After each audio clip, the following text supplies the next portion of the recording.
கிராமத்துல வெயில் காலத்துல வெயில் தாங்க முடியாம பறவைங்க எல்லாருமே தவிச்சுக்கிட்டு இருந்தாங்க. அப்போ துணிக்குருவி அவளுடைய பொண்ணான புஜ்ஜி குருவி கூட சேர்ந்து சில்லுன்னு தண்ணி ஊத்தி வைக்கிறதுக்காக பானைகளை தயார் பண்ணிக்கிட்டு இருந்தா. காலையில 10 மணி இருக்கும். ஊருக்கு மத்தியில துணி புஜ்ஜி 2 பேரும் சேர்ந்து பானைகளை கொண்டு வந்து அடுக்கி வச்சு ஊர்க்காரங்களுக்கு விக்கிறதுக்காக வச்சாங்க. ஊர் ஜனங்களும் அங்க வந்தாங்க. வாங்க வாங்க, வெயில் காலம் ஆரம்பமாயிருக்கு. ஃப்ரிட்ஜ் வாட்டருக்கு பாய் பாய் சொல்லுங்க. சுத்தமான மண் பானை தண்ணி குடிங்க. தொண்டைய சில்லுனாக்குங்க, ஆரோக்கியமா இருங்க. அப்போ பன்னுக்கிளி அங்க வந்து, புஜ்ஜி, எனக்கு ஒரு மண் பானை கொடு. எங்க ஃப்ரிட்ஜ் பாழா இருக்கு. இப்போ சில்லுன்னு தண்ணி குடிக்கிறதுக்கு ஒரு மண்பானை வேணும். எனக்கு ஒண்ணு கொடு. எடுத்துக்க பன்னு. இந்த மண்பானை ரொம்ப சுத்தமான மண்ணுல செஞ்சது. தண்ணி ரொம்ப நல்லா சில்லுன்னு இருக்கும். பன்னு பானையில இருக்கிற தண்ணிய குடிச்சு, வாவ் துணி ஆண்டி, உங்க மண்பானை தண்ணி அமிர்தம் குடிக்கிற மாதிரியே இருக்கு. நல்லா தொண்டைக்கு எதமா இருக்கு. எனக்கு டெய்லி ஒரு மண்பானை வேணும். புஜ்ஜி, எனக்கு 2 மண்பானை கொடு. இப்ப எங்களுக்கு இதுதான் ஸ்ரீராம ரக்ஷ. இது எல்லாத்தையுமே தூரத்துல மரத்து மேல நின்னு சிச்சு காக்காவும் சின்ன காக்காவும் பாத்துக்கிட்டு இருந்தாங்க. சிச்சு காக்காவுக்கு அதை பார்த்து ரொம்பவும் பொறாமையாயிடுச்சு. பாத்தியா பன்னு, அந்த புஜ்ஜியும் துணியும் சேர்ந்துக்கிட்டு காலையில இருந்து மண்பானை செஞ்சு கொஞ்ச நேரத்திலேயே 10 பானைய 2 பேரும் சேர்ந்து வித்துட்டாங்க. அம்மா, அவங்க வெறும் மண்ணை மட்டும் நம்பி வேலை செய்யல. அவங்க கஷ்டத்தையும் நம்பி கஷ்டப்பட்டு மண்பானை செஞ்சு வித்துக்கிட்டு இருக்காங்கம்மா. அவங்க கஷ்டப்பட்டு வாழ்றவங்க. அந்த கஷ்டத்தை எப்படி உடைக்கிறது, அவங்க மண்பானை வியாபாரத்தை எப்படி நஷ்டமாக்குறதுன்னு எனக்கு நல்லா தெரியும். நம்ம கூட மண்பானைய ஏசி பானையாக்கி கொடுக்கலாம். ஏசி பானையா? அது எப்படி மம்மி? கரண்ட் ஒயரால கனெக்ஷன் கொடுப்பீங்களா? ஷூ, நீ சைலண்டா இருடா. என்கிட்ட ஒரு நல்ல ஐடியா இருக்கு. நீ 10 ரூபாது 10 பிளாஸ்டிக் குடத்தை வாங்கிட்டு வா. அதுக்கு மேல நம்ம மண்ணை பூசிடலாம். அப்ப அது பாக்குறதுக்கு மண் பானை மாதிரியே இருக்கும். அந்த பானைக்குள்ள தண்ணிய ஊத்தி ஐஸ் கியூப போட்டுடலாம். தண்ணியும் நல்ல சில்லுன்னு இருக்கும். அப்ப வர ஜனங்க மண்பானை தண்ணி நல்ல சில்லுன்னு இருக்குன்னு நம்ம கிட்டே வந்து பானைய வாங்கிக்குவாங்க. அம்மா, பிளாஸ்டிக் குடத்தோட தண்ணிய குடிக்கிறது உடம்புக்கு ஒத்துக்காதுமா. அது நல்லதில்ல. அதுவும் இல்லாம குடத்து மேல மண்ணை பூசுறது தெரிஞ்சு போச்சுன்னா. வாய மூடுறா. எனக்கு பிசினஸ் ட்ரிக்ஸ் எல்லாம் நல்லா தெரியும். முதல்ல போய் அந்த குடத்தை கொண்டு வா. அடுத்த நாள் காலையில துணிக்குருவியோட கடைக்கு முன்னாடியே சிச்சு காக்காவும் ஒரு கடைய போட்டா. அதுல சிச்சு ஸ்பெஷல் ஜப்பான் ஸ்டைல் ஏசி பானைன்னு போர்டு போட்டு வச்சிருந்தா. பக்கத்துல சின்ன முகம் வாடி போய் உக்காந்துருந்தான். அப்போ சிச்சு காக்கா சத்தமா, ஹலோ ஃப்ரெண்ட்ஸ், மண்பானை யுகம் போயிடுச்சு. இது ஸ்மார்ட் யுகம். நான் உங்களுக்காகவே ஜப்பான்ல இருந்து ஏசி பானைய கொண்டு வந்திருக்கேன். இதுல தண்ணி ஊத்தி 2 நிமிஷத்துல ஐஸ் கியூப் மாதிரி ஆயிடும். காலம் மாறி போகுது. வாங்க, வாங்கிட்டு போங்க. சிச்சு காக்கா சத்தத்தை கேட்டு துணி புஜ்ஜி பன்னு 3 பேருமே அங்க பார்த்தாங்க. அம்மா, சிச்சு ஆண்டி மறுபடியும் ஏதோ ஒரு ஃப்ராட் வேலை செஞ்சுக்கிட்டு இருக்காங்க. ஏசி பானையாமா? ஏசி பானையை எப்படிமா தயாரிக்க முடியும்? எனக்கு தெரியலம்மா. அவளோட ஓவர் ஆக்ஷன் அவளுக்கு. சரி விடு. பன்னு உடனே துணியோட கடையில இருந்து சிச்சுவோட கடைக்கு போனா. அவனுக்கு புதுசா ஏதாவது வந்தா ரொம்ப பிடிக்கும். சிச்சு ஆண்டி, என்னது இது? ஏசி பானையா? உண்மையிலே இதுல இருந்து ஏசி மாதிரி காத்து வருமா? காத்து சில்லுன்னு வராதுரா பன்னு. தண்ணி மட்டும் ஏசில இருக்கிற மாதிரியே சில்லுன்னு இருக்கும். வேணும்னா பானைக்குள்ள கை வச்சு பாரேன். சிச்சு காக்கா பானையோட மூடிய திறந்து காட்டினா. ஏற்கனவே அதுல ஐஸ் கட்டி போட்டு வச்சிருந்ததுனால சில்லுன்னு அதுல இருந்த காத்து வெளியில வந்துச்சு. அப்போ பன்னு கிளி கை வச்சு பார்த்து, அம்மோ சிச்சு ஆண்டி, என்னது இது? இதுக்குள்ள கைய விட்டு ஐஸ் கியூப் மாதிரி இருக்கு. துணி ஆண்டி, பானையில தண்ணி சில்லுன்னு தான் இருக்கும். ஆனா இதுல அதை விட ரொம்ப சில்லுன்னு ஐஸ் கியூப் மாதிரி இருக்கு. எனக்கு பானை வேணும். ஆமா, ரேட் எவ்வளோ? பொண்ணு வேண்டாண்டா, அந்த பானையை வாங்காத. அப்படி சின்ன சொல்றத கேட்டதும் சிச்சு அவன் தலையில கொட்டுனா. டே சின்னு, வாய மூடுடா. பன்னு, இதோட விலை டிமாண்ட் அதிகமா இருக்கிறதுனால 500 ரூபாய். அப்போ புஜ்ஜி அங்க வந்து, டேய் பன்னு, வேண்டாண்டா. நம்ம ஊர்ல மண்பானை வெறும் 50 ரூபாய் தான். ஆனா இந்த சிச்சு ஆண்டி 500 ரூபாய் சொல்றாங்க. உன்னை ஏமாத்துறாங்கடா. புஜ்ஜி, நீ வாய மூடிக்கிட்டு சும்மா இருக்கியா? இது நியூ டெக்னாலஜி. ஏசி பானை எவ்வளவு இருந்தாலும் வாங்கிக்குவேன். பன்னு 500 ரூபாய் கொடுத்து அந்த பிளாஸ்டிக் பானைய தலையில வச்சுக்கிட்டு சந்தோஷமா எடுத்துக்கிட்டு வீட்டுக்கு போனா. பறவைங்க எல்லாருமே இத பார்க்க ரொம்ப அழகா இருக்கேன்னு சொல்லி சிச்சு காக்கா சொன்ன பணத்தை கொடுத்து பிளாஸ்டிக் பானைய வாங்கிக்கிட்டு வீட்டுக்கு போனாங்க. சிச்சு காக்காவோட பானை எல்லாம் தீந்து போய் இப்ப அவகிட்ட கை நிறைய பணமும் இருந்துச்சு. ஆஹா, பாத்தியாடா சின்னு, ஒரே நாள்ல எனக்கு 5000 ரூபாய் லாபம் வந்திருக்கு. அந்த துணியோட வியாபாரம் ஃப்ளாப் ஆயிடுச்சு. மம்மி, இப்ப லாபம் வந்ததெல்லாம் சரி, மத்தியானம் ஆகும்போது ஐஸ் கியூப் எல்லாம் கரைஞ்சு போயிடும். போனா போட்டுண்டா, நம்மளுக்கு என்னடா, நம்ம உடனடியா இங்க இருந்து தப்பிச்சு போலாம் வா. அன்னைக்கு மதியம் 2 மணி இருக்கும். வெயிலு ரொம்ப பயங்கரமா இருந்துச்சு. அப்படியே நெருப்பு அள்ளி கொட்டுற மாதிரி தான் இருந்துச்சு. பன்னு அவன் கொண்டு வந்த அந்த பிளாஸ்டிக் பானைய வீட்டு திண்ணையில வெயில்ல ரொம்ப ஸ்டைலா வச்சான். மம்மி, இப்ப நான் போய் கிரிக்கெட் ஆடிட்டு வரேன். அதுக்கப்புறம் என்னோட ஏசி பானையில சில்லுன்னு வந்து தண்ணி குடிக்கிறேன். டேய், அந்த ஏசி பானை எதுக்காக வெளியே வச்சிருக்க? உள்ள கொண்டு போய் வை. மம்மி, பரவாயில்ல மம்மி, அது ஏசி பானை இல்லையா, வெயில்ல வச்சாலும் நெகிழ்ல வச்சாலும் சில்லுன்னு தான் இருக்கும். பன்னு விளையாடுறதுக்காக போனா. ஒரு 3 மணி இருக்கும். அப்போ சிச்சு காக்கா பிளாஸ்டிக் பானையில ஒட்டி வச்சிருந்த மண் எல்லாமே வெயில்ல அப்படியே காஞ்சி உதிர்ந்து போச்சு. உள்ள இருக்கிற ஐஸ் கட்டி எல்லாம் எப்பவோ கரைஞ்சு போச்சு. இப்போ அந்த குடத்துல இருக்கிற தண்ணி எல்லாமே நல்லா சூடாயிடுச்சு. எந்த அளவுக்குன்னா கொதிச்சு புகை வர அளவுக்கு. பன்னு கிரிக்கெட் விளையாடிட்டு ரொம்பவும் வேர்க்க விறுவிறுக்க தாகமா இருக்குன்னு தண்ணி குடிக்கிறதுக்காக வீட்டுக்கு வந்தான். அப்போ பன்னு சோர்வா, சொட்டு மம்மி, எனக்கு கிரிக்கெட் ஆடி ரொம்ப டயர்டா இருக்கு. என்னோட ஏசி பானையில இருந்து நான் போய் தண்ணி குடிக்கிறேன். பன்னு வேகமா வெளியில போனா. வெளியில வச்சிருந்த அந்த பிளாஸ்டிக் குடத்துல இருக்கிற மண்ணெல்லாம் உதிர்ந்து போய் இப்போ வெறும் பிளாஸ்டிக் குடம் மட்டும் தான் தெரிஞ்சுது. ஆனா தாகம் ரொம்ப அதிகமா இருந்ததுனால பன்னு அத கவனிக்கவே இல்ல. ஆஹா, என்னோட ஏசி பானை ஏசி தண்ணி. பன்னு ஒரு கிளாஸ்ல அந்த குடத்துல இருக்கிற தண்ணி எடுத்து கடகடன்னு குடிக்க ஆரம்பிச்சிட்டான். ஏன்னா அந்த அளவுக்கு தாகம் இருந்துச்சு. குடிக்கும் போது ஒண்ணும் தெரியல. ஆனா ஒரு 2 செகண்டுக்கு அப்புறமா பாவம் சுடுதண்ணி குடிச்சதுல அவனுக்கு தொண்டையில இருந்து வயிறு வரைக்கும் எரிஞ்சுது. அப்ப அவன் கிளாஸ கீழே தூக்கி போட்டுட்டு தொண்டைய பிடிச்சுக்கிட்டு கத்த ஆரம்பிச்சான். அம்மா சூடு, ஐயோ அம்மா சூடு, ஐயோ மம்மி, என் தொண்டையில யாரோ சுடுதண்ணிய ஊத்திட்டாங்க. தொண்டையெல்லாம் சுட்டு போச்சு. பன்னு கத்தின சத்தத்துக்கு பாத்ரூம்ல இருந்த சோட்டு வேகமா வெளியில வந்தா. டேய் பன்னு, என்னடா ஆச்சு? எதுக்குடா அப்படி கத்திக்கிட்டு இருக்க? பன்னு பாவம் அந்த தாகத்துல சுடுதண்ணி குடிச்சிட்டு கவலையா, மம்மி, நான் என்னோட ஏசி பானையில இருந்து தண்ணி எடுத்து சில்லுன்னு இருக்குன்னு டைரக்ட் அப்படியே தொண்டைக்கு தூக்கி குடிச்சேனா என் தொண்டையெல்லாம் சுட்டு போச்சு, நாக்கெல்லாம் வெந்து போச்சு. பாருங்க மம்மி. ஏசி பானையில சுடு தண்ணியா? சோட்டு அவ கையால அந்த குடத்தை தொட்டு பார்த்தா. அந்த குடத்துல இருக்கிற தண்ணி எல்லாம் பயங்கரமா கொதிச்சுக்கிட்டு இருந்துச்சு. ஐயோ பைத்தியக்காரா, இது ஏசி மண்பானை இல்லடா, 10 ரூபாய்க்கு கிடைக்கிற பிளாஸ்டிக் குடம். அந்த சிச்சு இது மேல மண்ணை பூசி உங்க எல்லாரையும் ஏமாத்தி இருக்கான். வெயில் அதிகமாயி பிளாஸ்டிக் சூடாயி தண்ணியும் சூடாயிருக்கு. பன்னு ஆச்சரியமா, என்னது இது பிளாஸ்டிக் குடமா? அந்த சிச்சு ஆண்டி ஏசி பானை அப்படி இப்படின்னு சொல்லி 500 ரூபாய் வாங்கிட்டாங்க. என்ன ஏமாத்தின அந்த சிச்சு காக்காவ நான் சும்மா விட்டுருவேனா? இப்பவே போறேன். பன்னு அந்த குடத்துல இருக்கிற தண்ணி எல்லாத்தையுமே ஊத்திட்டு ரொம்பவும் கோவமா அந்த குடத்தை எடுத்துக்கிட்டு ஊருக்கு பஞ்சாயத்துக்கு போனா. ஏற்கனவே ஊருக்கு மத்தியில மகிக்கழுகு, லூசி, அப்புறம் துணி எல்லாரும் இருந்தாங்க. ஐயோ, சிச்சுவோட ஏசி பானையில இருந்து தண்ணி குடிச்சு உயிர் போற மாதிரி ஆயிடுச்சு. அப்போ பன்னு, சிச்சு ஆண்டி, உங்க ஏசி குடம் என்ன ஆயிருக்குன்னு முதல்ல வந்து பாருங்க. சிச்சு காக்கா பயந்துகிட்டே மெதுவா வீட்டை விட்டு வெளியில வந்தா. அவ பின்னாடியே சின்னவும் வந்தான். என்னடாச்சு பன்னு, ஏசி வேலை செய்யலையா? கூலிங் குறைஞ்சு போச்சா? பன்னு கோவமா அந்த குடத்தை தூக்கி போட்டு, என்னது ஏசி மண் பானையா? இது பிளாஸ்டிக் குடம். மத்தியானம் வெயில்ல இந்த பிளாஸ்டிக் குடம் சூடாயி அதுக்குள்ள இருக்கிற தண்ணியும் சூடாயி என் தொண்டையெல்லாம் தண்ணி குடிச்சு வெந்து போச்சு, நாக்கெல்லாம் சுட்டு போச்சு தெரியுமா? ஆண்டி, எனக்கு மத்தியானமே உங்க மேல சந்தேகம் வந்துச்சு. பிளாஸ்டிக் குடத்துக்கு மண்ணை பூசி ஏசி மண்பானை அப்படின்னு பொய் சொல்லி அதுக்குள்ள ஐஸ் கியூப் போட்டு ஏமாத்தி இருக்கீங்களா? என்ன சிச்சு, பிளாஸ்டிக் குடத்து மேல மண்ணை பூசி ஏசி மண்பானை அப்படின்னு வியாபாரம் பண்றது இல்லாம எங்க வாழ்க்கை கூட விளையாடுறியா?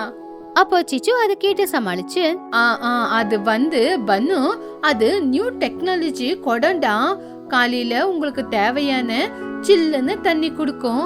அதுக்கப்புறம் சாயங்காலம் ஆக ஆக குளிக்க சூட தண்ணி குடுக்கும். அது 2 in 1ரா. என்ன ஆண்டி என்ன சொன்னீங்க? 2 in 1ஆ? சரி, அதுல இருக்கிற தண்ணிய உங்க தலைமையிலேயே ஊத்துறேன். அப்போ நீங்க தந்தூரி சிக்கன் மாதிரி வெந்து போவீங்கல்ல. பன்னு கோவத்துல அந்த தண்ணிய சிச்சு காக்கா மேல ஊத்துறதுக்கு போனா. ஐயோ வேண்டாண்டா பன்னு, என் மேல ஊத்துனா என்னோட மேக்கப் எல்லாம் போயிடும். நான் தான் பணத்தை சம்பாதிக்க பொய் சொல்லிட்டு என்ன மன்னிச்சிடு. மோ, நான் உங்ககிட்ட முதல்லயே சொன்ன இந்த மாதிரி எல்லாம் செய்யாதீங்கன்னு. பாருங்க, துணி ஆண்டி உங்க நேர்மைய வியாபாரம் பண்ணி பணத்தை சம்பாதிக்கிறாங்க. அவங்கள பார்த்தாவது கத்துக்குங்க. சிச்சு, பணத்தை சம்பாதிக்க எவ்வளவோ வழி இருக்கு. ஆனா அதெல்லாம் விட்டுட்டு இந்த மாதிரியா சம்பாதிப்ப? இன்னைக்கு பன்னு காட்சி, நாளைக்கு இன்னொன்னு வேற ஏதோ பிரச்சனை வந்துருச்சுன்னா? அப்போ சிச்சு காக்கா தலை குனிஞ்சு, என்ன மன்னிச்சிடுங்க, உங்க காசை உங்களுக்கு நான் திருப்பி கொடுத்துறேன். இனிமே எப்பவுமே இந்த மாதிரி வேலை செய்ய மாட்டேன். ஆண்டி, என் நாக்கு வெந்து போயிருச்சு. நான் என்ன பண்றது? எனக்கு பரிகாரம் வேணும் ஆண்டி. என்ன வேணும் பண்ணு உனக்கு? சிச்சு ஆண்டி சுட சுட தண்ணிய கொடுத்து என் நாக்கெல்லாம் வெந்து போச்சு. அதுக்கு பரிகாரமா டெய்லி சிச்சு ஆண்டி எனக்கு ஐஸ்கிரீம் வாங்கி கொடுக்கணும். அப்பதான் என் மனசு ஆறி போவும். டேய் பண்ணு, உன்னோட ஐடியா சூப்பர் ஐடியாடா. சிச்சு காக்கா அழுதுகிட்டே, ஐயோ கடவுளே, என்னோட லாபம் மொத்தமும் இவங்களோட ஐஸ்கிரீம்லயே கரைஞ்சு போகுது. அப்படி சிச்சு காக்கா செஞ்ச தப்புக்கு எல்லார்கிட்டயும் மன்னிப்பு கேட்டது மட்டும் இல்லாம ஒரு வாரம் வரைக்கும் பன்னுவுக்கு ஐஸ்கிரீம் வாங்கி கொடுத்தே அவகிட்ட இருந்த பணம் எல்லாமே செலவா போயிடுச்சு. பிளாஸ்டிக் டேங்க் வீடு. அது வெயில் காலம், வெயில் அதிகமா இருந்த நேரம். ஊரோட எல்லையில இருக்கிற குப்பைக்காடுல நிறைய பிளாஸ்டிக் வாட்டர் டேங்குங்களும் விழுந்திருந்துச்சு. அந்த பிளாஸ்டிக் வாட்டர் டேங்குங்களை எடுத்துட்டு வந்து அதை ஒரு பக்கம் கட் பண்ணி அதை வீடுங்களா மாத்திக்கிட்டு துணிக்குருவி, சோட்டுக்கிளி, லூசிபுரா 3 பேரும் கஷ்டப்பட்டு வாழ்ந்துகிட்டு இருந்தாங்க. மதியம் அடிக்கிற வெயில்ல அந்த பிளாஸ்டிக் டேங்க் வீட்டுக்குள்ள அவன் மாதிரி ரொம்ப சூடா இருக்கும். ஒரு நாள் மதிய நேரம் வெயில் அடிக்கிறதுனால அந்த வீட்டுக்குள்ள யாராலையுமே இருக்க முடியல. அந்த அளவுக்கு அனலா இருந்துச்சு. அதனால துணி, லூசி, சோட்டு 3 பேருமே வீட்டை விட்டு வெளியில வந்து நின்னு பேசிக்கிட்டு இருந்தாங்க. ஐயோ கடவுளே, என்னப்பா இந்த வாழ்க்கை? இந்த பிளாஸ்டிக் ட்ரம்முக்குள்ள உக்காந்துக்கிட்டு உடம்பெல்லாம் சூடுல எரியுது. ஒரு காலத்துல எங்களுக்குன்னு நல்ல வீடு இருந்துச்சு, காத்து வந்துகிட்டு இருந்தது. ஆனா வீடு இல்லாம இப்ப இந்த ட்ரம்முக்குள்ள இருக்க வேண்டிய நிலைமை. அப்போ சோட்டு கவலையா, என்ன பண்றது துணி? நம்மளோட இதெல்லாம் ஒரு வாழ்க்கையா? வெயில்ல இந்த ட்ரம்முக்குள்ள உக்காந்துக்கிறதுக்கு ரொம்ப வேர்க்குது. உடம்பெல்லாம் அப்படியே சூட்ல எரியுது.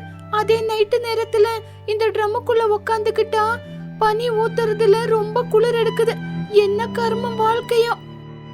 லூசிபுரா அழுதுகிட்டே, எனக்கு என்னவோ என் பையனை யோசிச்சு பார்த்தா உள்ளுக்குள்ள ரொம்பவே கவலையா இருக்கு துணி. அவன் சிட்டில காலேஜ்ல படிச்சுக்கிட்டு இருக்கான். லீவுக்கு அவன் இந்த ஊருக்கு வருவான். அவன் வந்து பார்க்கும்போது நான் இந்த பிளாஸ்டிக் ட்ரம்முக்குள்ள வாழ்றத பார்த்தா அவன் மனசு எவ்வளோ கஷ்டப்படும். அவனும் என் கூட சேர்ந்துக்கிட்டு இதே பிளாஸ்டிக் ட்ரம்ல வாழ போறான்னு நினைச்சாவே நெஞ்சு வெடிக்கிற மாதிரி இருக்கு. என் பொண்ணு புச்சி, சோட்டுவோட பையனான பன்னு எல்லாருமே சிட்டில தானே படிச்சுக்கிட்டு இருக்காங்க.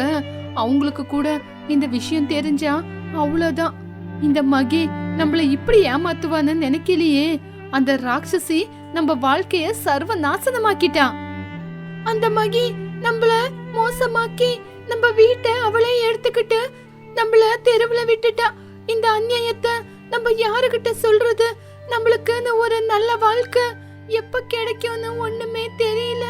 அவங்க அப்படியே அழுதுகிட்டு கவலைப்பட்டுக்கிட்டு இருக்கிற நேரத்துல ஊருக்குள்ள 2 கவர்மெண்ட் ஆபீசர்ஸ் வந்தாங்க.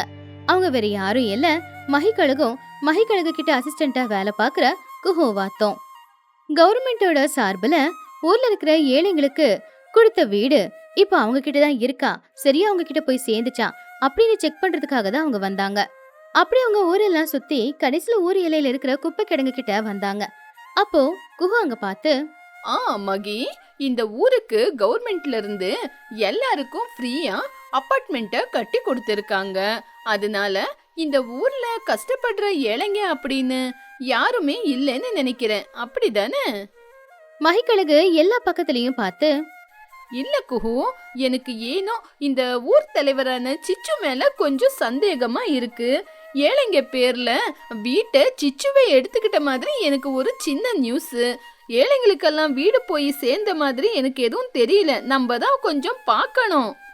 அப்பதான் தூரத்துல இருந்த அந்த பிளாஸ்டிக் டேங்க் எல்லாத்தையும் பார்த்து, குஹு, என்னது இது?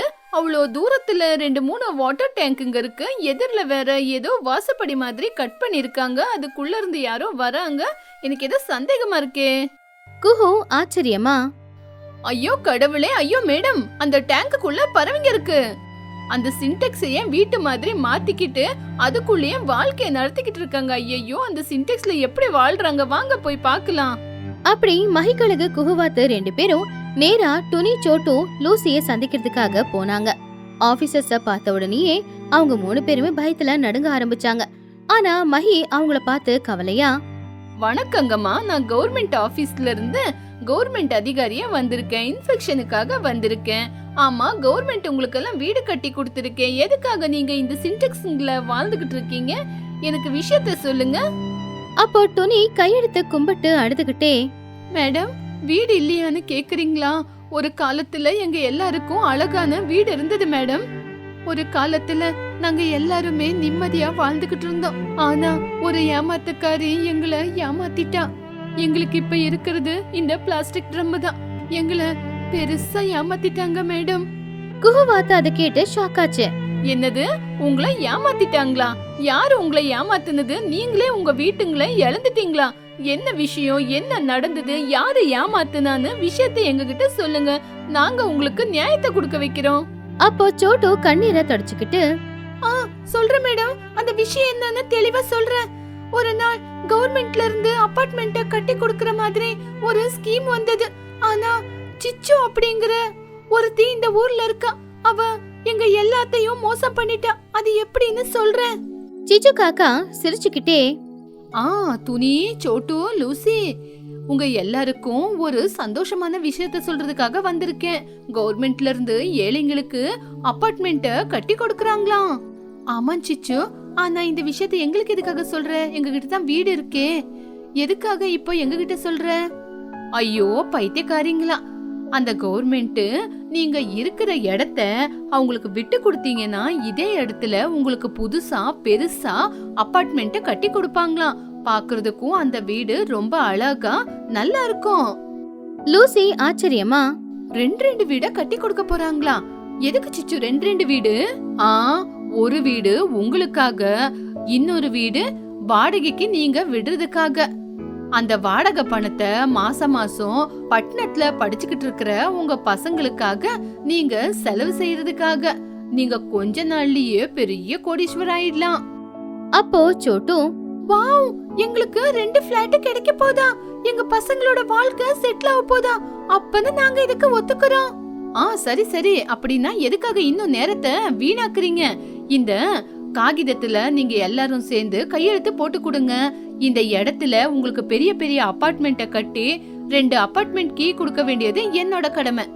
லூசி சத்தமா அழுதுகிட்டே, சிச்சுவோட வார்த்தையை நம்பி நாங்களே எங்க கையால எங்களுக்கு சேர வேண்டிய எங்க வீட்டு பத்திரம் எல்லாத்தையும் சிச்சு கையிலேயே சிச்சுவுக்கு எழுதி கொடுத்தோம். கொஞ்ச நாளுக்கு அப்புறம் அந்த இடத்துல அபார்ட்மெண்ட்ட சிச்சு கட்ட வச்சுச்சு. சரி, அபார்ட்மெண்ட் கட்டியாச்சுன்னு சாவி கேக்குறதுக்காக போனோம். அதுக்கப்புறம் என்ன ஆச்சு? சிச்சு அந்த இடத்துல இருக்கலையா? சாவிய குடுக்கலங்கம்மா. நாங்க போய் சிச்சு வீடெல்லாம் கட்டியாச்சு, எங்க 2 வீட்டு சாவி கொடுன்னு கேட்டோம். நாங்க போய் கேட்டப்போ அந்த சிச்சு எங்களை பார்த்து என்ன வார்த்தை கேட்டா தெரியுமா? அப்போ சிச்சு காக்கா சிரிச்சுக்கிட்டே, 2 வீட்டு சாவியா? நான் எதுக்கு உங்களுக்கு கொடுக்கணும்? நீ தானே சிச்சு எங்க இடத்த வாங்கிக்கிட்டு அபார்ட்மெண்ட்ட கட்டி தரேன்னு சொன்ன. இப்ப எதுக்காக கொடுக்கணும்னு கேக்குற? என்னது இடமா? ஆமா, எந்த இடம் உங்க பேர்ல இருக்கு? நீங்க எனக்கு கொடுத்த பத்திரத்துல உங்க பேரு யாரோடைய பேரும் இல்லையே. அது உங்க தாத்தா பாட்டங்காலத்துல அவங்க பேர்ல தான் இந்த இடமே இருக்கு. அந்த இடத்தை தான் கவர்மெண்டே எடுத்துக்கிட்டு அபார்ட்மெண்ட்ட கட்டி கொடுத்திருக்கு. இந்த அபார்ட்மெண்ட்ல ஒரு செங்கல்ல கூட உங்களுக்கு கொடுக்க முடியாது. போறீங்களா? துனி கண்ணீரை தொடச்சுக்கிட்டு, எங்களோட இடத்தையே எங்க கிட்ட இருந்து புடுங்கிக்கிட்டு அந்த இடத்துல பெரிய பெரிய அபார்ட்மெண்ட்ஸ கட்டி அதுல எங்களுக்கு இருக்க இடமே கொடுக்காம ₹1,00,000 விலை போற மாதிரி மத்தவங்களுக்கு அவ வித்துட்டா. எங்களோட கஷ்டத்தை யாருகிட்ட சொல்றது, யாருகிட்ட சொன்னா எங்களுக்கு நியாயம் கிடைக்கும்னு தெரியாம இந்த குப்பையில விழுந்திருந்த இந்த சின்டெக்ஸுங்களை கொண்டு வந்து இதையே வீடா மாத்திக்கிட்டு கஷ்டத்தோட இதுலயே வாழ்ந்துகிட்டு இருக்கோம். துணி சோட்டு லூசியோட கதையை கேட்ட உடனேயே மகிக்கழகோட கண்ணுல இருந்து கண்ணீர் கொட்டுச்சு. அதே நேரம் இவங்களை எந்த அளவுக்கு மோசமா ஏமாத்தின அந்த சிச்சு காக்காவை பத்தி தெரிஞ்சுக்கிட்ட உடனேயே ரொம்பவும் கோவம் வந்துச்சு மகிக்கழகுக்கு சிச்சு மேல. அப்போ மகிக்கழகு ரொம்ப கோவமா, அந்த சிச்சுவுக்கு எவ்வளவு தைரியம், கவர்மெண்ட் கட்டி கொடுத்த வீட்டை அவ சொத்தா மாத்திக்கிட்டு அங்க இருந்த உங்க எல்லாரையும் எவ்வளவு தைரியமா அவ அங்கிருந்து துரத்தி இருக்கா. ஏழைங்களோட இடத்தையே எடுத்துக்கிட்டு உங்களை அந்த இடத்துல இருந்து வெளியே அனுப்பியிருக்காளாம். இன்னைக்கு நான் யாருன்னு அந்த சிச்சுக்கு காட்டுறேன். குஹுவாத்து, இங்க பாருங்க, இப்பவே அந்த கழுகு போலீஸ நான் வர சொன்னேன்னு சிச்சு வீட்டாண்ட வர சொல்லிருங்க. அந்த சிச்சுக்கு இன்னைக்கு நான் யாருன்னு காட்ட போறேன். எஸ் மேம், இப்பவே அந்த முன்னா போலீஸருக்கு கால் பண்றேன். இங்க பாருங்க துணி, நீங்க கவலைப்படாதீங்க, கண்டிப்பா மேடம் உங்களுக்கு உதவி செய்வாங்க. மகிக்கழகு குஹுவாத்து 2 பேருமே ரொம்பவும் கோவமா லூசி துணி சோட்டுவ கூட்டிக்கிட்டு சிச்சுவோட வீட்டுக்கு போனாங்க. அப்போ சிச்சு காக்கா கவர்மெண்ட் ஏழைங்களுக்காக அலாட் பண்ணிருந்த அந்த அபார்ட்மெண்ட்டுக்கு முன்னாடி ஒரு சோஃபால கால் மேல கால் போட்டு உக்காந்துக்கிட்டு வரவங்க கிட்ட வாடகை பேரம் பேசிக்கிட்டு இருந்துச்சு. அதே நேரம் தான் எல்லாரும் ஒட்டுமொத்தமா வந்திருந்தாங்க. அப்போ மகிக்கழகு சத்தமா, ஏய் சிச்சு, எந்திரிச்சு நில்லுடி. சிச்சு காக்கா உடனே அந்த சோஃபாவை விட்டு கீழே இறங்கி, யார் நீங்க? என்னோட அபார்ட்மெண்ட் முன்னாடி வந்து நின்னுக்கிட்டு என்னையே மிரட்டுறீங்க? என்ன வேணும்? உங்க பின்னாடி பிச்சைக்காரிங்களான துணி சோட்டும் லூசி எல்லாம் வந்திருக்காளுங்க. இவளுங்களுக்கு இங்க உரிமையே இல்ல. அப்போ மகி ரொம்ப கோவமா, இவங்கள பார்த்து நீ பிச்சைக்காரங்கன்னு வேற சொல்றியா? அவங்களோட இடத்துல அபார்ட்மெண்ட்டை கட்டி கொடுக்கறேன்னு அவங்க இடத்த அவங்க கிட்ட இருந்து புடுங்குறது மட்டும் இல்லாம நான் ஜில்லா கலெக்டர் மகி, என்கிட்டயே கவர்மெண்ட்ல இருந்து கட்டி கொடுத்த சொத்தை நீ உன்னோட சொத்துன்னு சொல்லிக்கிட்டு எல்லாரையும் ஏமாத்திக்கிட்டு வரியா? சிச்சு பயந்தாலும் கூட அந்த பயத்தை முகத்துல அவ காட்டிக்கல. ஓ மேடம், மேடம் வாங்க மேடம். வணக்கம் மேடம். கலெக்டர் மேடமுக்கு எங்க இடத்துக்கு வந்ததுக்கு ரொம்ப நன்றி. இவங்க எல்லாரும் உங்ககிட்ட பொய் சொல்றாங்க. இது இவங்களோட இடமே இல்ல மேடம். இந்த இடம் இவங்களது அப்படின்னு சொல்றதுக்கு இவங்க கிட்ட என்ன அத்தாட்சி இருக்கு? இவங்க உங்களை பொய் சொல்லி ஏமாத்தி இந்த இடத்துக்கு கூட்டிட்டு வந்திருக்காங்க. அப்பதான் அந்த இடத்துக்கு போலீஸ் வண்டி வந்துச்சு. போலீஸ் வண்டியோட சைரன் சத்தம் கேட்டுச்சு. வண்டியில போலீஸ் ஆபீசர் கழுகு இருந்துச்சு. போலீஸ் ஆபீசர் கழுகு இறங்கின உடனே கையில இருக்கிற ஃபைல கொண்டு வந்து கலெக்டரான மகிக்கழுகு கையில கொடுத்துச்சு. அப்போ அத பாத்துக்கிட்டு இருக்கும்போது, மேடம், இந்த சிச்சு உண்மையிலேயே ரொம்ப மோசமானவ. இவ சரியான ஃப்ராடு மேடம். சோட்டு, லூசி, துணி அவங்க கையால அவங்க வீட்டு பத்திரத்தை வாங்கிக்கிட்டு போர்ஜரி பண்ணிக்கிட்டு இவ பேர்ல எல்லாத்தையும் மாத்தி எழுதியிருக்கா. அது மட்டும் இல்ல, இங்க இருக்கிற அபார்ட்மெண்ட்டை கூட இவ பேருக்கு எழுதி மாத்திருக்கா. இது எல்லாமே போலி டாக்குமெண்ட். அது பக்கா என் கையில இருக்கு. சிச்சு காக்காவுக்கு ஒரு நொடி இதயமே நின்னு போன மாதிரி ஆயிடுச்சு. அப்போ சிச்சு காக்கா பயந்துகிட்டே, சார், நான் அந்த மாதிரி எல்லாம் தப்பு பண்ணல சார். அவங்க எல்லாருமே சொல்றது பொய்யுங்க சார். ஏய் சிச்சு, வாய மூடுடி, அதிகமா பேசாத. அவங்க சொத்தெல்லாம் அவங்க கிட்ட இருந்து எழுதி வாங்கிக்கிட்டு அவங்கள பிளாஸ்டிக் டப்பால வாழ்க்கை நடத்துற மாதிரி செஞ்சிருக்க. முன்னா இவ மேல ரொம்ப ஸ்ட்ராங்கா கேஸ ஃபைல் பண்ணுங்க. ஏழைங்களை ஏமாத்தினதுக்காக கவர்மெண்ட் சொத்தை அபகரிச்சதுனால இவ மேல கேஸ் ஸ்ட்ராங்கா இருக்கட்டும். இவ எந்த காரணத்தை கொண்டும் வெளியே வரவே கூடாது. கேஸ் ஸ்ட்ராங்கா இருக்கணும். Yes madam. கான்ஸ்டபிள், அந்த சிச்சு கையில விளங்க மாட்டி வண்டியில ஏத்துங்க. சிச்சு காக்கா சத்தமா அழுதுகிட்டே துணியோட கால்ல விழுந்து, ஐயோ துணி, சோட்டு, லூசி, என்ன மன்னிச்சிடுங்க. நான் செஞ்சது என்னவோ தப்புதான். அபார்ட்மெண்ட் எல்லாம் எனக்கே வரணும் அப்படிங்கிற ஆசையில தான் இந்த மாதிரி தப்பு பண்ணிட்டேன். இனிமே இந்த மாதிரி பண்ண மாட்டேன். என்ன மன்னிச்சிடுங்க, காப்பாத்துங்க.